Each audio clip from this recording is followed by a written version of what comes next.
Hello, Mr. Bermise. Oh, and hello, Stevie. We're back at it again. We're back, baby. We're Talking about back, Star baby. Trek. Talking about Star Trek. Talking about Star Trek. Doing a little dance. Yes, can't wait. It's been one heck of a week waiting for the second episode. This procedural drama. This Trek trope of a courtroom Trek drama. So much courtroom, so much drama. Loved it. So many arguments made. Witnesses called to the stand. My fave. Well, let's start the show. Let's do it. Welcome to Set Phasers, a highly logical Star Trek podcast. We are your hosts, Stevie Mans. And I, Aki Burmese. Sorry. I thought I would do a dramatic thing, but it feels weird. It felt weird from here, too. I'm so glad. Today's stardate is stardate 422623.4, and we're talking about Strange New Worlds, Season 2, Episode 2, entitled Ad Astra. They pronounce it Aspera, which I think is terrible.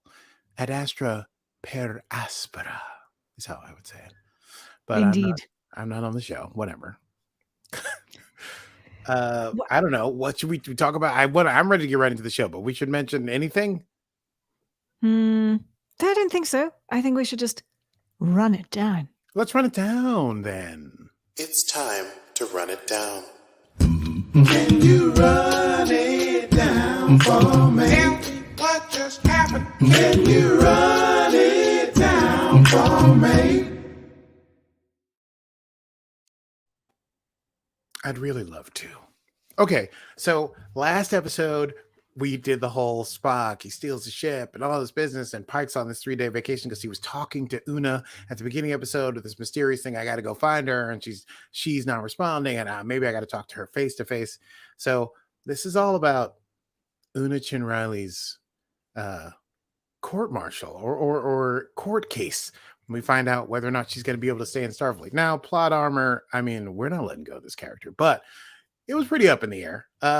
We get a little flashback to begin with that is Una as a child living in where we find out that she came from, and she's been injured, and her parents are arguing about taking her to the hospital because she has a broken leg, because they don't want anyone to find out that she's an Illyrian, that she's got these Illyrian genetics because of the Starfleet business. And then we see them in present day, and we've got Captain Patel, who I did a little digging, was indeed the same actor who was engaged in flagrante delicto with Captain Pike last season before he decided to return to work, and then the betrayal at the season's end when she shows up to arrest Una. So Captain Patel is across from Una, and she's like, hey, we're going to give you this plea deal. Basically, if you plead guilty to being an Illyrian and doing the genetic modifications, which are not allowed in Starfleet, we'll give you a dishonorable discharge and no prison time. You get to hang out in the Federation. You can be a free citizen. We'll seal the record. And she has a what I described as a, quote, punk-ass lawyer who next to her says, it's a good deal. And even Una's like, shouldn't we talk about this in private? And he's like, oh, sure. So we get the sense that, like, Una's not getting great representation here, and the Starfleet is trying to force her into a corner. Meanwhile, Captain Pike has traveled to a world in the Volterra Nebula, seeking this person they spoke about in the first episode, and the air is bad for him, and he's got a breather, and he's really trying to tough it out, and he's waiting in this office, and he's not being seen by this attorney, I guess, and he's waiting and kind of been giving the cold shoulder, and they're trying to like force him to give up because he can't, even with the rebreather or whatever, the mask, he can't stay in that for long, but he says, try me, and basically starts to pass out, trying to hold his breath to see this person who we are introduced to, Counselor Nira Katul, who, there's weird subtext here, but basically she and Una go way back, and Pike has to do a hell of a lot of work to convince her to take this case because she's not interested, and she hates the Federation. She makes that very clear. I'm sorry, I'm getting so verklempt. She hates the Federation and she hates Starfleet, and she's very mad at Una for some perceived slight in the past. But uh, Pike is able to win her over with sort of this notion that uh, this could help other Illyrian cases, which is apparently what Counselor Cthulhu is very much interested in and is considered one of the greatest uh, counselors in the sector, galaxy. I don't know. You call it whatever you want. Anyway, he managed to make that work. She calls him a piece of work. He agrees, but she hasn't said no. So then Cthulhu goes to visit Una in their cell. They have a really awkward reunion. Apparently, it's been 25 years. And Cthulhu's like, I told you so. I told you you'd wind up arrested by the Federation. So there is that history there that's pointed at. But so they finally sit down with Batel and they decide we're not taking this agreement. We are going to take it to court. Batel, upset, goes to mess with beautifully coiffed and well put together Captain Pike as he's cooking in his. Is that his quarters, or does he just have a giant kitchen he likes to hang out in? I think that's his quarters. Wow. Wow, dude. He's got a kitchen with an island in it in his quarters. And it's bigger than, the TNG Enterprise, which was quite big. And Picard didn't have that. Yeah, Picard had a ready room and a nice little like sort of coffee table setup. But hey, man, Pike, he likes to cook, and he probably was like, you know what, set this thing up so it's mostly kitchen, so I can entertain. So anyway, they confront each other. I lost her name, Batel. Batel basically says like, I can't believe you. Whoever you found for Una is going to have her reject the deal because now things are going to get much, much worse. How much worse? Well, I'm so glad you asked, because when Una and Cthulhu show up in the like judge's quarters or whatever you call it, the prosecution arrives, but Batel arrives not alone, but accompanied by someone by the name of Vice Admiral Pasalk. And basically informs him that now that the deal has been dropped, the Starfleet is going to, let me write down this genetic modification violation. She's now being charged with 2 counts of sedition, and the recommended penalty is dishonorable dismissal and 20 years imprisonment in a Federation penal colony. Now, I thought about this overnight because I was like, how bad could a Federation penal colony really be? It's probably pretty nice. It's probably pretty sweet. So that is basically what happens there. Una is super incredulous about this, but Cthulhu points out, this is later as they're talking to themselves, that this is Starfleet trying to make an example of her, and because they want to make it clear where they stand. So they call their first witness, Admiral April, who apparently is the person who sponsored Una's becoming Starfleet in the first place, and she was one of his officers, and one of his officers, probably his greatest officer, because he said he promoted her faster than any other officer he had.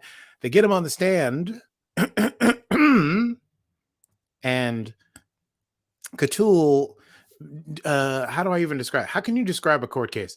By making a series of powerful connective arguments showing how, as a captain, Admiral April defied General Order 1/ the Prime Directive when it seemed like it was purposeful. She shows that Admiral April flaunts even the most highly held Starfleet rule as a captain at his discretion when there are peoples whose lives he would save, et cetera, et cetera. There's all these objections and, watch yourself, counselor kind of business happens. And Admiral April eventually, the point of it is that he says that if he had known that Una was an Illyrian, he would not have sponsored her becoming part of Starfleet.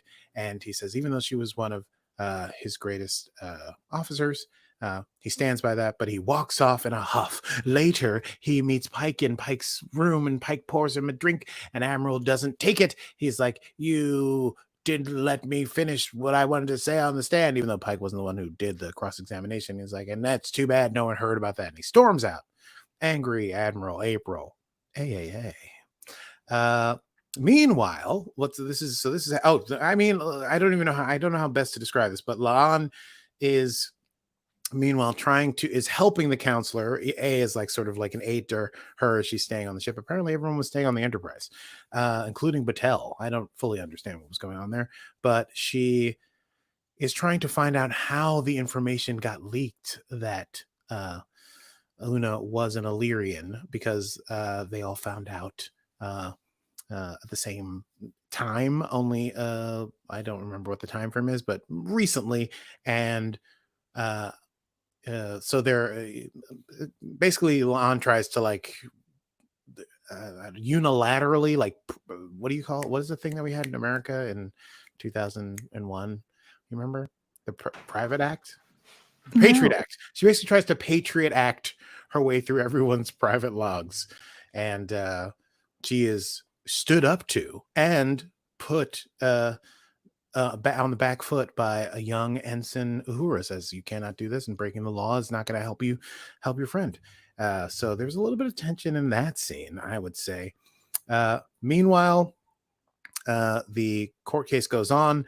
The defense, Cthulhu, calls Dr. M'Benga, Spock, and La'an to come be character witnesses. We got a sweet, the thing in court cases where they like, as the counselor walks past the person that they're doing cross-examination on, it turns into another person answering the same question. We got all that. It was very sweet, and we got some very sweet things mentioned, and we ended up on Spock, and Spock had his shining Spocky moment in this episode. Basically, they're as character witnesses for Una, but Spock is able to, they keep asking everyone, did they think that, number one, Una was hiding anything? And Spock says, I did think she was hiding something. What does he say? A penchant for Gilbert and Sullivan, which is very goofy. Anyway, if you listen closely, there's a little bing as he raises his eyebrow at that, which I thought was maybe too much, but I liked it.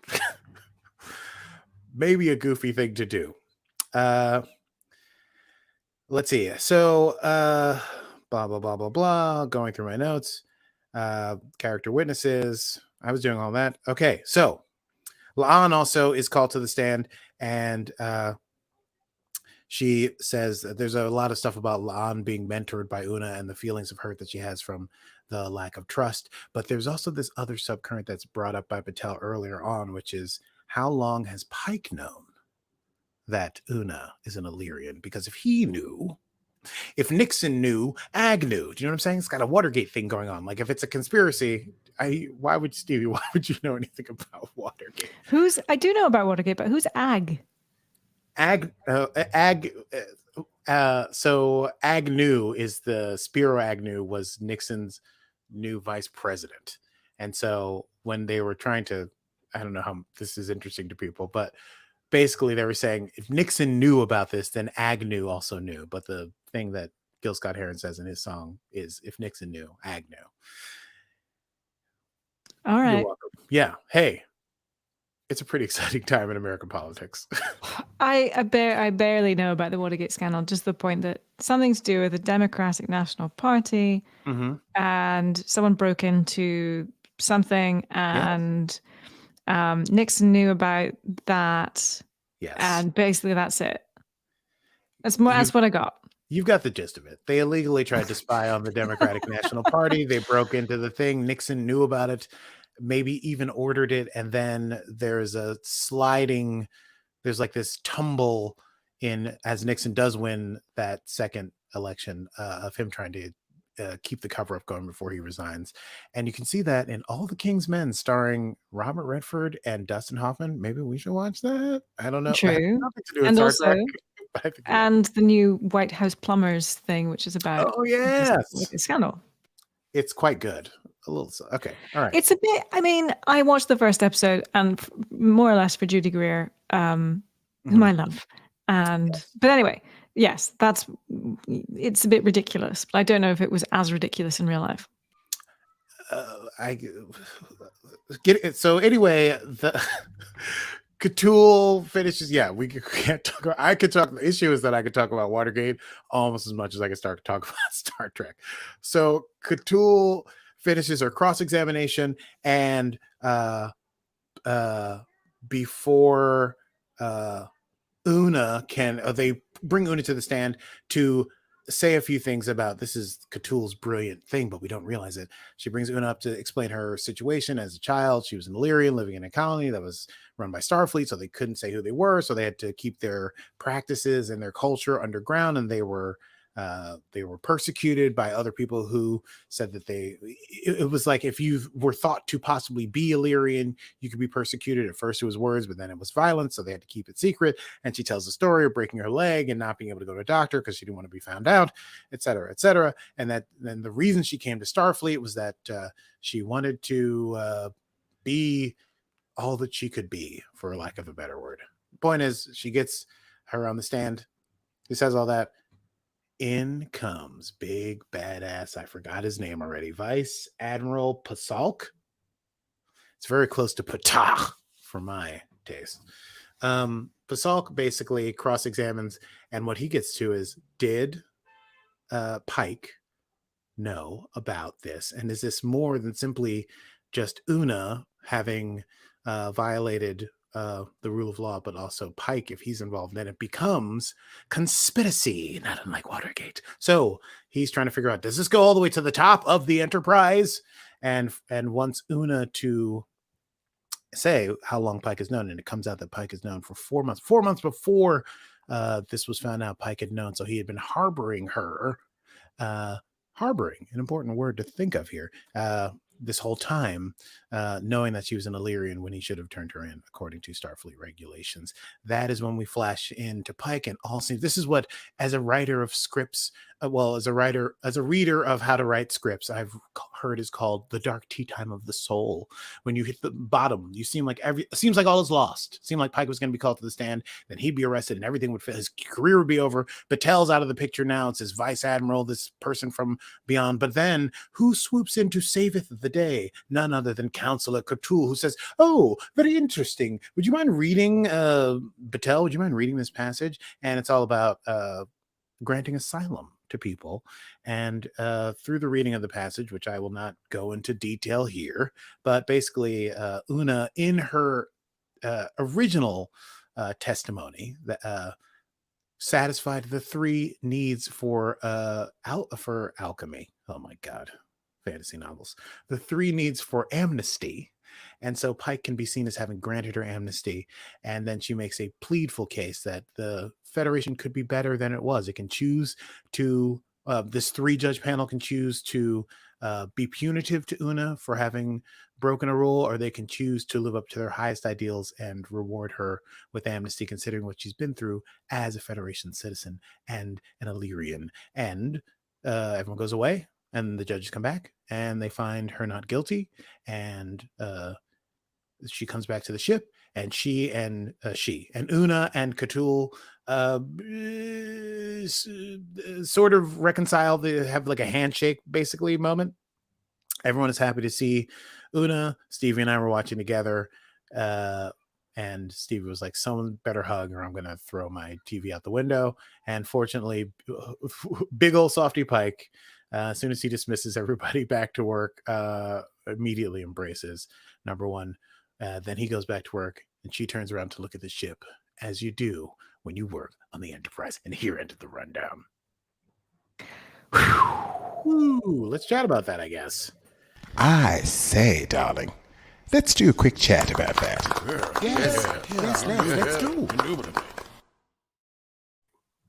Indubitably. Well, we were talking about this as we were watching it, that this has so much to do. It's like has to do with like persecution. It's kind of like got hints of like dealing with pride, dealing with like the Holocaust, dealing with like civil rights, dealing with like all this stuff. And what's interesting, I thought, was that this is the Federation the Federation that we know and love, and yet even they were shown to be so very susceptible to their own sort of prejudices and bigotries. Couldn't agree more. What a wonderful Trek trope to return to the courtroom. You know what I found interesting? Q never used this argument against Picard. It would have really stymied Picard. Ooh, Or did he? sting. That is a deep cut. Congratulations, Bermise.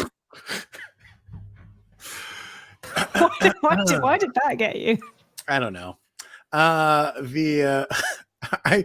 just love this. I kind of felt it coming when we watched the first episode that this second episode was going to be fully in the court. It was going to have all the courtroom stuff, the behind the scenes, the like. I loved, even though I hate him as a character, I loved Pasalk showing up with his weird maneuver to try and bring down this conspiracy.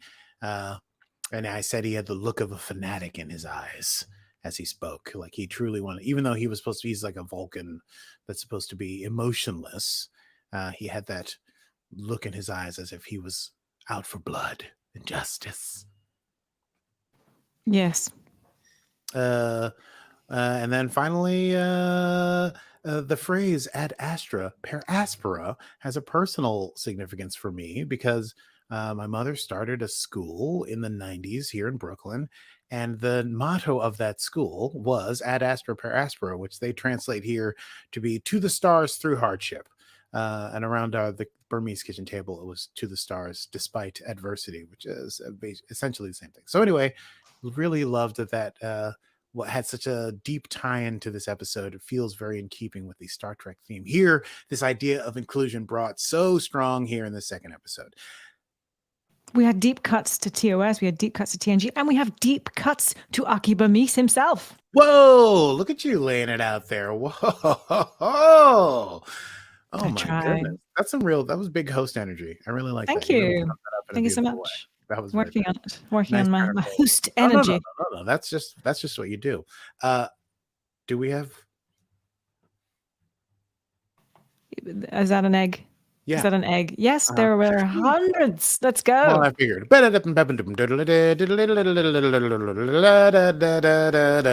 Here we are once again at the Set Phasers news desk. We go immediately to Stevie Mans at the Easter egg desk. Stevie, how are you doing today?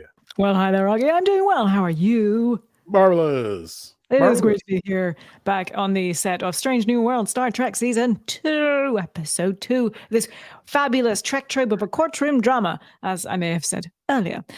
So the Trek tropes, courtroom dramas, they belong together.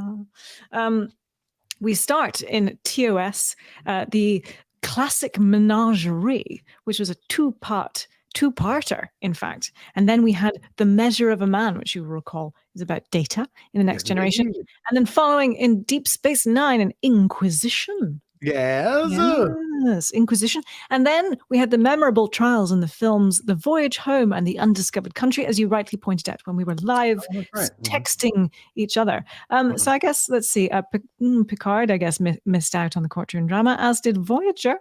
And Enterprise. Did Voyager never have a courtroom thing? That's so crazy to me. I don't. I feel like how could they have if they were stuck out in the Alpha Quadrant?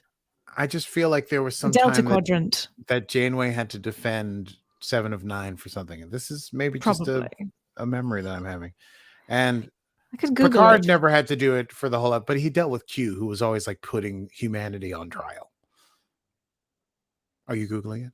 I am Googling it. If you want to know, you can Google that. Want to know. Wow. Start. TNG courtroom. Sketch? No. Author, perhaps. No, it looks like it was in it's a holograph story, so it was in Wild. Discovery, I suppose, had one. Unification Part 3. Of course, Unification Part 3, yes. I suppose TNG had another one, A Matter of Perspective. Riker accused of destroying an entire space station simply because he is too much of a horn dog. Distant Origin in Star Trek Voyager, a rare trial episode where one of our heroes isn't put to task for an alleged crime, but more of a scientific debate when Commander Chakotay is presented to an academic board as proof that the Voth, a powerful dinosaur-esque species from the Delta Quadrant, have evolutionary roots on Earth, contravening generations of religious dogma in their society. So I was incorrect. There are far more than that. Oh, and Devil's Due, which was a very goofy episode in TNG's 4th season, where Picard and the crew are tasked with dealing with the planetary property dispute against the mysterious Ardra. Do you remember that one? Bonkers. Yes. Very camp. Yes. She claimed to be the literal devil of Ventax 2, and in fact, she was a bit of a scammer. Yes. Anyway, so love the courtroom dramas and the Trek tropes. Let's see. We had an old school Earth flag when Captain Patel was talking to Una. We see several flags behind them, including the IDIC flag representing Vulcan.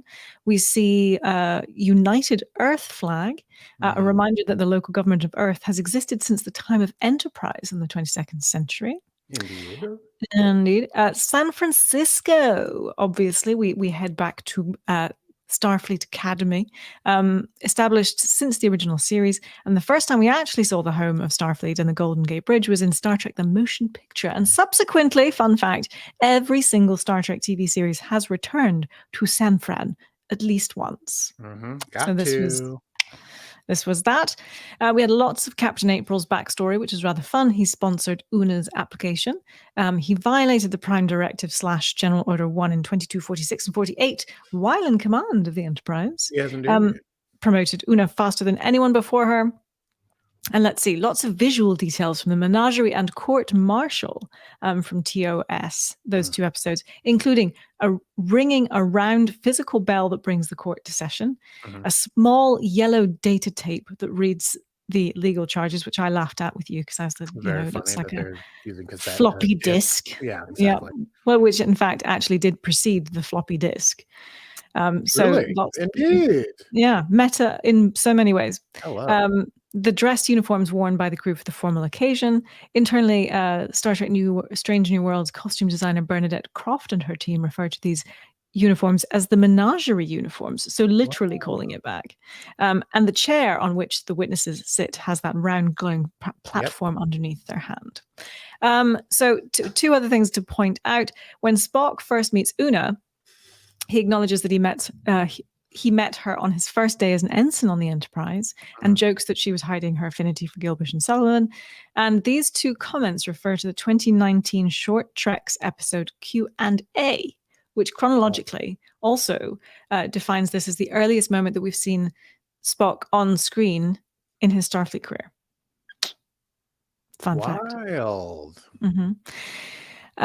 Let's see. And that, by the way, if you're interested, a little nerd fact, that short episode was written by Michael Chabon.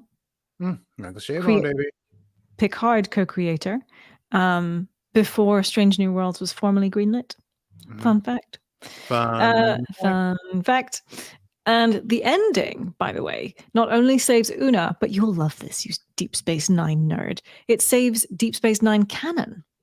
Because, so in the end, we know that Una was absolved of all of the charges, thanks to this loophole that suggests that she was seeking asylum in Starfleet. But the judges make it clear that regulations must persist, meaning that Starfleet does not reverse its anti-genetic engineering laws at this time.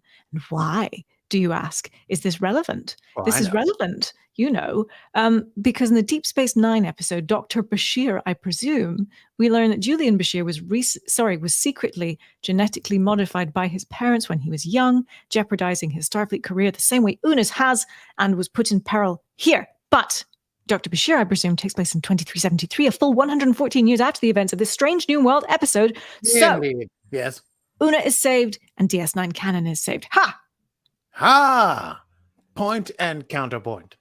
Indeed, much like a courtroom drama. Well, Aki, that is it from me. It is back to you in the studio. Thank you very much. Let's go immediately to quotable moments. Quotable moments. Well, I have a few. The first one that comes to mind is Cthulhu saying to Pike, "Congratulations, you've discovered empathy. Let me know when the rest of your Federation catches up." Oof. Good one. Chile. I knew you were stubborn. I just didn't think you were stupid. Again, Cthulhu. Mwah, just really hitting him. Let's see.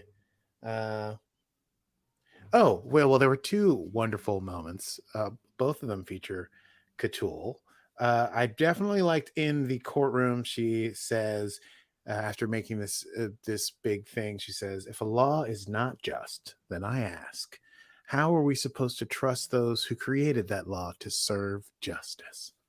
Did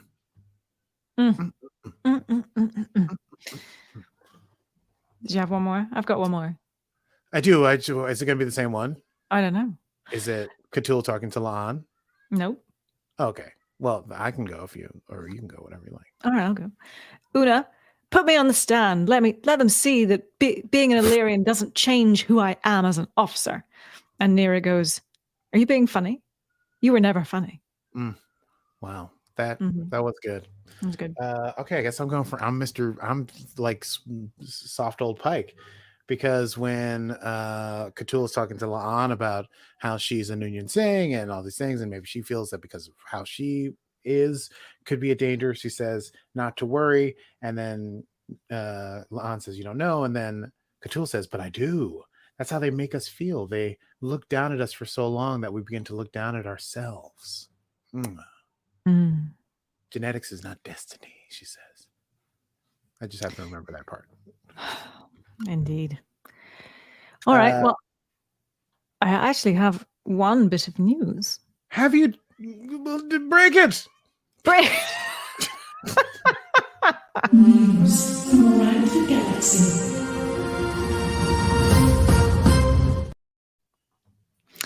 Well, this isn't good news. Oh, okay. So brace yourselves. I'm bracing. Brace. Star Trek Prodigy has been cancelled. Oh, no. It was renewed for a second series and has in fact been cancelled. So that's a real shame. And it will also be removed from Paramount Plus in days. Wow. As it seeks a new home. Quite odd. Variety, I think, broke that story today. Today is June 23rd. Yeah, and it also, so Paramount is pulling various shows in the coming days, including that new Grease thing, and Queen of the Universe, which I actually really loved. It was a fun drag show. So yeah, I think I believe they've actually produced season 2. They're actually currently in post-production. They've said that the post-production will be completed, signaling that Paramount Plus believes that Prodigy will find a new home without much difficulty. But there you go. Rather sad, Paramount Plus. What are you doing? I know. So Poor dumb fools. Well, yeah, anyway. That's too bad. Yes. Well, anyway, that's all from the news. Not the best news, but still news nonetheless. Well, you know what? There's some other news, and that's that there'll be a show next week. So let's talk about next time. Oh, wait. I have one more bit of news. Oh, what? Break it! Sorry. New Star Trek Discovery Black Alert strategy board game announced as of this week. I know, it's crazy. And why would they do that when they are cancelling the bloody show? Who the fuck knows? It's been 5 years since the crew of the USS Discovery visited the Mirror Universe late in the show's first season. But this year, a new strategy game centered around that Terran Empire encounter is coming from publisher WizKids. It's a new card-based strategy board game, gosh, that's hard to say, pitting players against each other as crew members of either the USS Discovery or the ISS Charon. So there we are. Do you think? Do I think what? What do I think? Well, do you think Lorca will be in the game? I'm sure he will. So you might be right. Lorca is back. He's back, baby. I'll take it on a technicality. He's back in canon. Okay. Well, that's cool. I might buy that. There and you by go. might, I mean probably. And by probably, I mean definitely. You will. And does that mean that we can play it? Yes, of course. But I get to be Lorca. Of course, you could be Lorca, and we might even play it with our patrons. That could be a game or fun thing to do with patrons. Lovely, Somehow, virtually, who knows how. Yeah, But, yes, indeed. Well, let's go. all right. Well, that's all from the news. All right.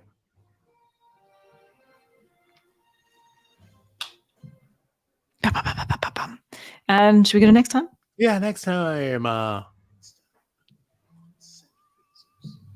right. Well, listen here. Next time on Set Phasers, we'll be talking about episode 3 of season 2 of Star Trek Strange New Worlds, entitled Tomorrow and Tomorrow and Tomorrow.